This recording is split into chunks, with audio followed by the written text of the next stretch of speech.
Hello everyone, this is Professor O'Shea's 2D Design final video for Project 2. Yeah? These are the materials that I found that you're going to need in this last stage of gluing down all of your pieces to your map. Yeah? It would be, if you do not have a light table, it's wise to trace out the majority of your pieces. I'm just going to lift here. These are the tools that you'll use. Your X-Acto knife. This is why you might want to keep some of your old blades around, because you're going to use it just for lifting and moving things around. So it doesn't have to be sharp. It's mainly just like a, a surgical tool. Tweezers, they'll clean up nicely no matter what adhesive you use with some rubbing alcohol. So go on and get out some tweezers. And then just a pencil to continue tracing areas that you might need to have a map. You know, I have a lot of loose bits you can see. Those are going to be all those little details I told you I was going to regret later. So yeah, I'm feeling it. And in areas like this where I had little casualties, right? Little areas where like the bridge was just too thin, but it's right here. Saving this margin up here kind of as your catch-all space for your smaller parts is really, I found to be helpful. So yeah, I have just now glued down my largest piece. So this is now adhered.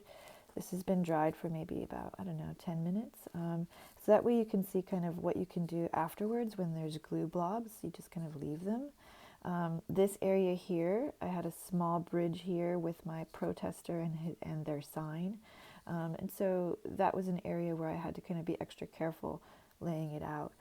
With you right now, I'm going to glue down my central star and justice piece. And then afterwards, I will be figuring out my lace work. I have one more area to cut here. I'm still not satisfied with how this area is looking. It's not quite finished. So, all right, let's get gluing. Yes? I'm excited to see where y'all are at with this. Critique week will be interesting. I'm assuming the next week we will go in phases. There'll be half of us that are probably ready on our due date, and half of us that can be ready on Thursday. Yeah? I'm sure it will work out well. It always does. So, okay. Things that I noticed while I was doing that I wanted to make sure that I noted to you while you're working is, you know, what you need for your gluing. I'm going to try to gently just place this right on top. So this is just a piece of sketchbook. I have a lot of sketchbooks. Maybe sketchbook is, you know, paper you don't want to sacrifice. For me, this is sacrificial paper. You could just get junk mail if you want. It doesn't need to be fancy. One thing that I have found when gluing, I'm going to scoot this to the side actually, because we are going to be gluing this portion here, right? The justice scales and my stairs. Let's set it there. Actually, I'm going to invert it, right? Because I need to glue the back side anyways. I'm also going to lift my star up and off. And you can see I'm jittery because I told you I hate cameras, so if I'm jittery, just forgive me. That's why I procrastinate about it. It stresses me out. Okay, here we go. Enough mumbling. One thing I want to show you is how I've marked, because this is a fairly large lacy piece, right? I made sure that I had lots of bridges that connected them. So I knew that this would make my gluing easier later. So also my mapping. I indicated where I wanted these to be, and I did that before I set this down and moved it, so I trust my lines. And I just gave myself indicators. I don't need to trace the whole thing. I don't need to have a whole bunch of graphite in there later that I have to deal with and erase, right? So the most minimal amount of graphite on your image is best. So I would only recommend to outline small bits, like here, down in here in my chain. I outlined those completely because I really want to know that those are landing accurately, right? Otherwise, just indications of key points, right? So that you know that everything will land, my justice scales, etc. Okay, working with specifically, here, I don't know if this is in camera, I hope it is. Working specifically with rubber cement, I like to create a little pool, but I only do that afterwards, after I'm done with my larger piece. So I am thoroughly scraping off one side so that I don't have a massive blob. Only one side of my brush is what we would call loaded, yes? So one side is filled with the adhesive, the other side has been scraped clean, yes? Okay. So making sure that I don't have too much, I don't have any large massive areas, so I'm going to make sure that I plant down make sure it's anchored down. I don't want this moving all over because I really don't want there to be a bunch of rubber cement on the front side. Yeah, I want to work in a downward motion and away so that you are kind of slowly saturating and covering the entire piece. I discovered by accident that there's a trick you can do, y'all. If you have an area that's really like about to break, yeah, really thin, if you put a layer of rubber cement on it and walk away to go talk to your kid or do something, and come back, it dries, of course, and then you have to reapply, but it also stiffens the paper a bit and it's easier to work with. So it kind of heals little paper wounds if you give it a coating of rubber cement, let it dry, and then come back. It happened accidentally. Okay, so that's my last point, is my anchor point. That's my last point to be given glue, and then come and I'm going to make sure I get this last anchor point. I'm going to make sure that every single portion of your paper has been thoroughly glued. Okay, I'm going to grab the thickest portion and I'm going to head towards my anchor points, right? My first one being the base of my star here. Oop. It's okay, we got you. All right. Great. And it is going to hopefully just fall into place. What's nice about rubber cement is that hopefully you can adjust slightly. There we go. Get you out of the way, friend. Okay. Good. And then just direct pressure downward and kind of make your way around. You want to work kind of towards the center out. You want to make sure this is against my, there we go. I believe my axis line to be true, so definitely going to follow that over everything. You need to make sure that you have indicated your entire space so that it's measured exactly to 8 inches by 16 and your center axis is clear so that you know where to place your objects. So that's an important step to not skip. Wonderful. So as I'm coming around, oops, I accidentally picked up a piece of broken chain there. So as you're coming around, you just want to make sure that everything is anchored. There is a spot I looked that I've noticed. This is also why you might want to keep, if you have an extra blade, that might work too, but just for little corrections, I see just a little tag of paper. I'm giving y'all time to be, detailed about these, so there we go. That little paper tag is removed. Everything looks good. And this might be a little off, so I'm going to push this down and kind of hold it in place for a minute and give it a little bit of pressure. Sometimes the paper might want to lift on you, so you might need to come back around. I am noticing, over here my scales was popping up a little bit. Great. Okay, one thing that I also like to do is keep just a little well. So now that I know that's anchored down, you may want to have, I don't know, something heavy.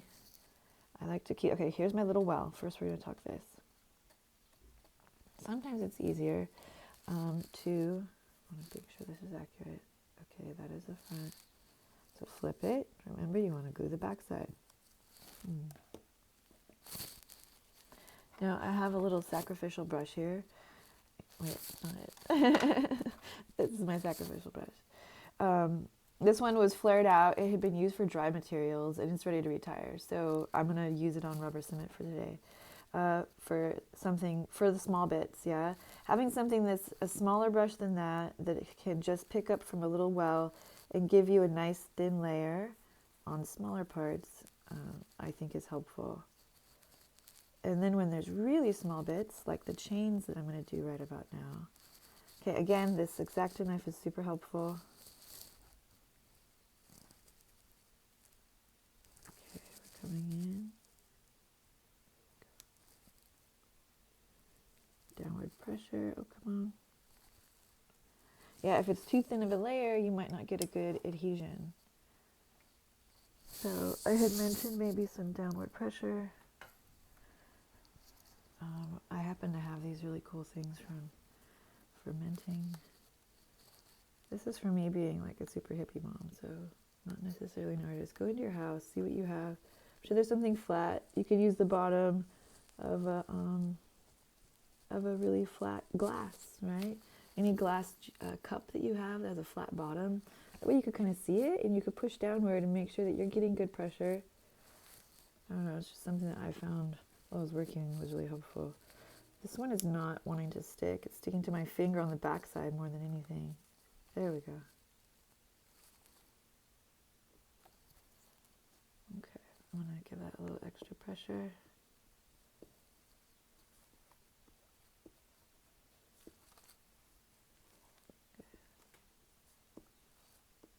Great.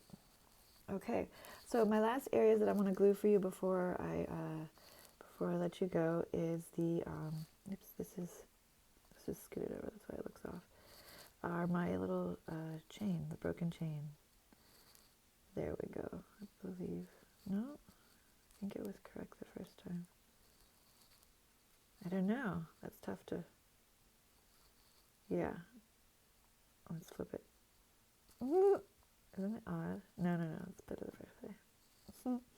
It's interesting how much inversion can mess with your head sometimes. Okay, that looks good. That's gonna go there. This is gonna go here. And you can see, like, if it's a challenge to get things to stick sometimes. So I glue this about 15 minutes before, and I see that, like, the base of my chain is popping up a little. So you might need to, again, apply a little bit more pressure.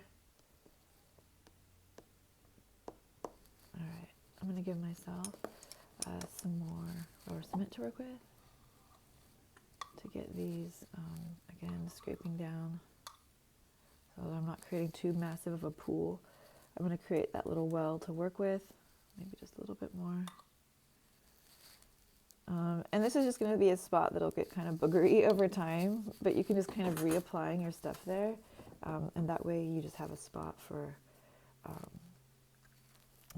to continuously work with your smaller parts. This is mainly for smaller parts. Those big lacy parts, they're going to need their own piece of a page, and then you'll just fold that page over. Okay, so remember I flipped that over. That's the biggest challenge. Remember, you have to glue back sides. You have to know your pieces well. That's why tracing out a map so you don't have to think about that is good. And you've become familiar with them by now. So you should know what's what. Okay, almost. Great.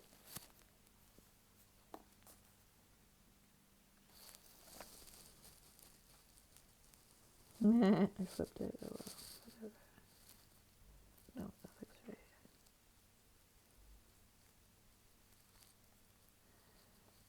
Great. Okay. All right, I'm going to flip it over. I'm trying to be clear that I don't know if it's visible on camera, but I'm making sure that I'm not going into any previously glued on areas because I don't want the top side to be sticking to my finger too much.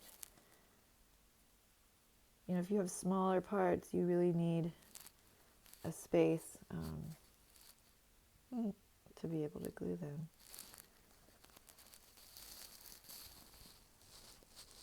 I find that I have to kind of anchor my hands down often when I'm drawing or when I'm working with small paper like this. Other way. There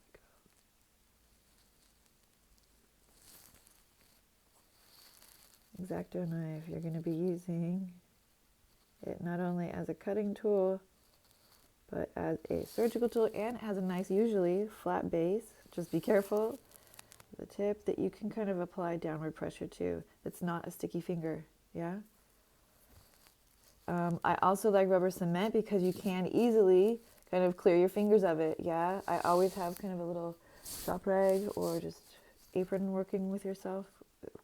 Who cares? You can rub your hands off on your pants or something, but rubber cement is easy to work with that way. You can kind of easily clean up from it and you're no longer the problem. And you can clean off your tools. Okay, so I'm going to pull this up and off carefully. Okay, I have one last lattice area to glue on this side, yeah? But there are some areas that I'm not finished cutting. I want to do a little bit more in here. This is where there's some detail, and I want to make sure that I'm going to actually get a layer of glue on this portion that's really like you know, fragile, and just let it sit. So I'm going to cut it, and I'm going to let this sit, and then I'm going to glue it my second time. And this is just a little window bit up here that kind of fell loose. Yeah, so that might happen to you, but save your bits. So this is going to be going over to the surgical area for a little bit more cutting. And let's see how this has stuck. Yes, I'm going to put you up there, friend. Okay. So far, look, I have no slippage. Everything in here is sticking really nicely. And I'm pretty happy. I would probably come through and do any sort of cleanup now. I have a little bit of a fuzz right in here. I might be able to even just get it with tweezers. Cool, done. Yeah, so come through your work and look at it with a careful eye. When everything is dry, you would come through and erase out your pencil. While you're erasing your pencil, let me get a good eraser here. Tweezers. While you are, I'm going to make sure this is a clean one. Sometimes when I work on other surfaces, when I work on tracing paper, often it will collect graphite before it takes it off. I don't know if y'all noticed that, but okay. Wanted to make sure this was clean before I went on to my work. Then, when everything is dry, you can come in, erase your graphite. Okay, remember on your final, refer back to the student samples that are in the lecture. There's no graphite lines anywhere. Oh, that had some move. Dude, look at that. So that's not totally anchored. So I'm going to be cautious of that. I'm going to make sure that I'm not disturbing that area too much. And I may need to come in and give that just a little bit more glue. Carefully. And again, an X-Acto knife is actually good as something to go underneath it, lift it up carefully. So let's do that actually together, because you might find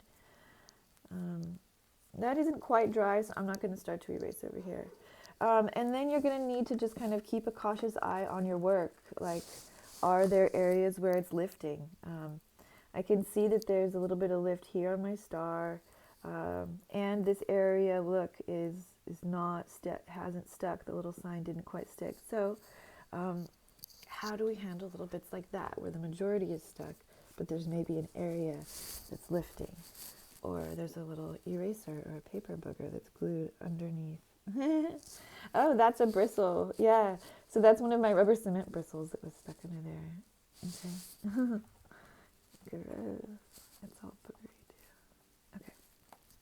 All right, so I'm off camera. I don't know if you can see, I doubt that you can see, but I'm collecting from my well onto my blade just a little bit of rubber cement, and it's a little boogery. Here we go. It's kind of perfect consistency. I'm going to come under my sign here and just kind of scrape the bottom with glue. And this is attached elsewhere. So this anchoring up here at the top is going to be enough. I don't have to go through and make sure it's everywhere.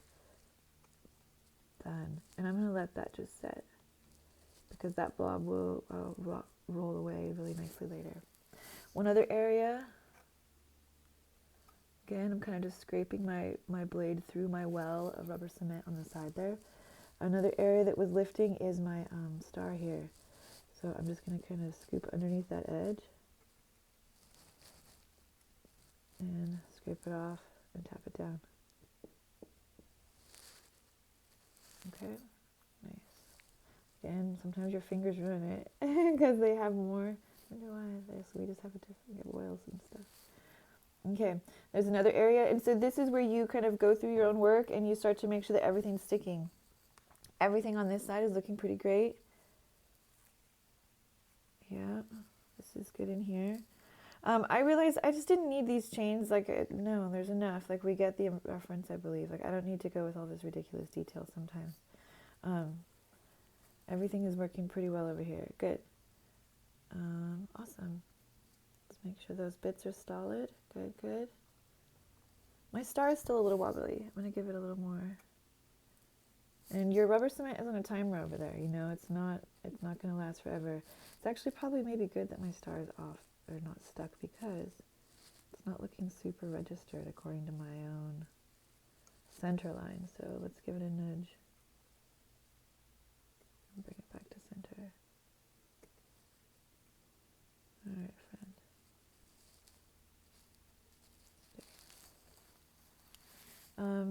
And rubber cement, when it's a little tackier, is kind of easier to work with because then it's quicker to stick.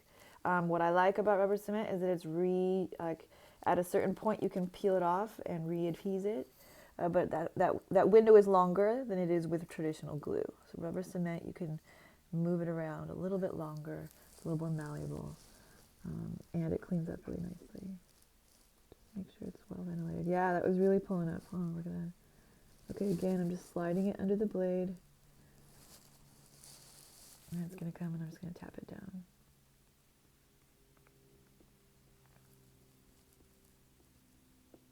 Okay. All right, folks. So these are the majority of my larger pieces. On your other side, you're going to want to do the same thing. Same thing, it just continues on. Yes? Large pieces first, and then you come in and you anchor your smaller pieces. Do as much tracing as you need. Don't over trace. You don't need a bunch of graphite all over this Bristol paper, yeah? Once your bigger pieces get laid in, then you can also, you're your own best judgment of your own work. Look at that negative space or do a little tracings like I did, okay? All right, people. Happy cutting and gluing, and I look forward to seeing your work. All right.